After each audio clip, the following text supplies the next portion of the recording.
갈라디아서 2장 14년 후에 내가 바나바와 함께 디도를 데리고 다시 예루살렘에 올라갔나니 계시를 따라 올라가 내가 이방 가운데서 전파하는 복음을 그들에게 제시하되 유력한 자들에게 사사로이 한 것은 내가 다름질하는 것이나 다름질한 것이 헛되지 않게 하려 함이라. 그러나 나와 함께 있는 헬라인 디도까지도 억지로 할례를 받게 하지 아니하였으니 이는 가만히 들어온 거짓 형제들 때문이라. 그들이 가만히 들어온 것은 그리스도 예수 안에서 우리가 가진 자유를 엿보고 우리를 종으로 삼고자 함이로되 그들에게 우리가 한시도 복종하지 아니하였으니 이는 복음의 진리가 항상 너희 가운데 있게 하려 함이라. 유력하다는 이들 중에 본래 어떤 이든지 내게 상관이 없으며 하나님은 사람을 외모로 취하지 아니하시나니 저 유력한 이들은 내게 의무를 더하여 준 것이 없고 도리어 그들은 내가 무할례자에게 복음 전함을 맡은 것이 베드로가 할례자에게 맡음과 같은 것을 보았고 베드로에게 역사하사 그를 할례자의 사도로 삼으신 이가 또한 내게 역사하사 나를 이방인의 사도로 삼으셨느니라. 또 기둥같이 여기는 야고보와 게바와 요한도 내게 주신 은혜를 알므로 나와 바나바에게 친교의 악수를 하였으니 우리는 이방인에게로 그들은 할례자에게로 가게 하려 함이라. 다만 우리에게 가난한 자들을 기억하도록 부탁하였으니 이것은 나도 본래부터 힘써 행하여 왔노라. 게바가 안디옥에 이르렀을 때에 책망받을 일이 있기로 내가 그를 대면하여 책망하였노라. 야고보에게서 온 어떤 이들이 이르기 전에 게바가 이방인과 함께 먹다가 그들이 오매 그가 할례자들을 두려워하여 떠나 물러가매 남은 유대인들도 그와 같이 외식함으로 바나바도 그들의 외식에 유혹되었느니라. 그러므로 나는 그들이 복음의 진리를 따라 바르게 행하지 아니함을 보고 모든 자 앞에서 게바에게 이르되 내가 유대인으로서 이방인을 따르고 유대인답게 살지 아니하면서 어찌하여 억지로 이방인을 유대인답게 살게 하려느냐 하였노라. 우리는 본래 유대인이요 이방 죄인이 아니로되 사람이 의롭게 되는 것은 율법의 행위로 말미암음이 아니요 오직 예수 그리스도를 믿음으로 말미암은 줄 알므로 우리도 그리스도 예수를 믿나니 이는 우리가 율법의 행위로서가 아니고 그리스도를 믿음으로써 의롭다함을 얻으려 함이라. 율법의 행위로서는 의롭다함을 얻을 육체가 없느니라. 만일 우리가 그리스도 안에서 의롭게 되려 하다가 죄인으로 드러나면 그리스도께서 죄를 짓게 하는 자냐? 결코 그럴 수 없느니라. 만일 내가 헐었던 것을 다시 세우면 내가 나를 범법한 자로 만드는 것이라. 내가 율법으로 말미암아 율법에 대하여 죽었나니 이는 하나님에 대하여 살려 함이라. 내가 그리스도와 함께 십자가에 못 박혔나니 그런즉 이제는 내가 사는 것이 아니요 오직 내 안에 그리스도께서 사시는 것이라. 이제 내가 육체 가운데 사는 것은 나를 사랑하사 나를 위하여 자기 자신을 버리신 하나님의 아들을 믿는 믿음 안에서 사는 것이라. 내가 하나님의 은혜를 피하지 아니하노니 만일 의롭게 되는 것이 율법으로 말미암으면 그리스도께서 헛되이 죽으셨느니라. 1장은 복음의 계시요 2장은 진리 곧 이신득의와 5절 14절에 복음의 진리란 말씀을 두 번이나 사용하고 기록하였습니다. 5절은 예루살렘에서 그리고 14절은 안디옥에서 주장한 진리입니다.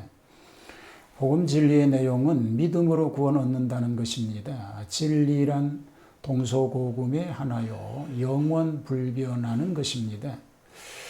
복음 진리는 수학 이상, 과학 이상, 자연이치 이상으로 엄밀한 것입니다. 복음 진리의 특수성을 말합니다. 복음 진리의 독립성이지요. 14년 후에 상경은 제4회 상경이 되는데 제1회는 사도행전 9장 26절, 2회는 사도행전 11장 29절로 30절, 제3회는 사도행전 12장 25절이고 제4회가 오늘 본문에 소개되는 말씀입니다. 바울은 누구의 지시로 상경한 것이 아니고 계시로 인하여 올라갔으니 복음 진리의 독립성을 주장하는 것뿐입니다. 복음 진리의 비타협성을 말하지요. 이방인 디도에게 할례를 받게 하지 아니한 것은 거짓 형제들이 바울도 할례를 승인한다고 이것을 이용하지 못하게 하는 것입니다. 진리에는 절대 타협이 있을 수 없기 때문입니다. 복음 전파의 분업성입니다. 베드로는 유대인의 사도가 되고 바울은 이방인의 사도가 된 것입니다.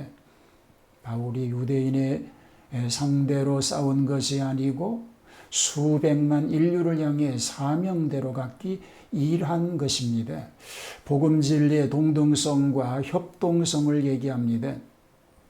야고보와 게바와 요한도 바울과 바나바와 교제의 악수를 하였습니다. 이들은 어디까지나 전도 사업에 있어서는 서로 동등성을 가지고 협동하였던 것입니다. 베드로의 면책에 대한 이야기가 소개가 됩니다. 베드로가 안디옥에 와서 이방인 신자들과 같이 먹다가 야고보가 보낸 유대인 신자가 온 것을 보고 슬그머니 퇴장합니다. 바나바도 유혹이 되어 외식하게 됐습니다.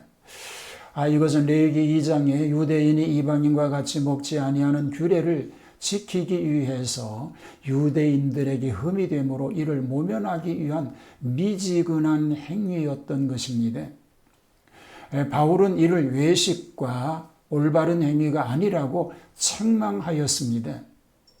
여기에서 복음의 손상을 근심하여 선배를 책망하는 바울도 철저하지만 후배의 책망을 감수하는 베드로는 더 위대한 줄 믿습니다. 베드로는 훗날에 우리 사랑하는 형제 바울도 그 받은 지혜대로 너희에게 이렇게 썼고라고 하였습니다. 자기를 책망한 후배 바울을 사랑하는 형제라고 부른 것은 베드로의 위대한 마음 자세를 다시금 배우게 되는 것입니다. 바울의 십자가입니다. 갈라디아 신자들은 바울이 전하는 그리스도의 복음을 듣고 단마음으로 믿기를 작정하였다가 얼마 안 되어 거짓 선생들에게 속아서 그 보배로운 믿음을 버리고 다시 할례를 받는 종의 길을 더듬은 것은 결코 그리스도의 시킨 일이 아니요 자기 스스로 범한 죄라고 말하였습니다. 참으로 믿는 사람이면 그리스도의 십자가에 못 박혀 죽으심에서 자기도 함께 죽지 아니할 수 없습니다. 이렇게 죽었다는 확신이 있기 때문에 아직 생명이 아니요 자기 안에 계신 그리스도의 생명인 것입니다. 나를 사랑하사 나를 위하여 자기 몸을 버리신 하나님의 아들을 믿는 믿음 안에서 사는 것이 아니고서는 생명이 있을 수 없는 줄 믿습니다. 하나님의 은혜란 아주 없는 것이라면 말할 것 없거니와 있다면 그리스도의 죽으신 것밖에는 신자에게 생명되는 곳에 하나님의 은혜는 헛되지 아니한 참된 은혜로 나타나게 될 줄로 믿습니다. 오늘 하루의 삶 속에도 주님의 은혜로 복된 하루 되기를 주님의 이름으로 축복합니다. 하나님 복음으로 자유롭게 하시고 그 자유를 하나님 영광을 위해서 쓰여지는 삶이 되게 하여 주시옵소서. 오늘 또 험악한 세상 속에 가족 모두를 은혜 가운데 보호하여 주시고 믿음 장중에 하나님 영광을 드러내는 복된 삶 다 되도록 함께하여 주옵소서. 예수님 이름으로 기도하옵나이다. 아멘.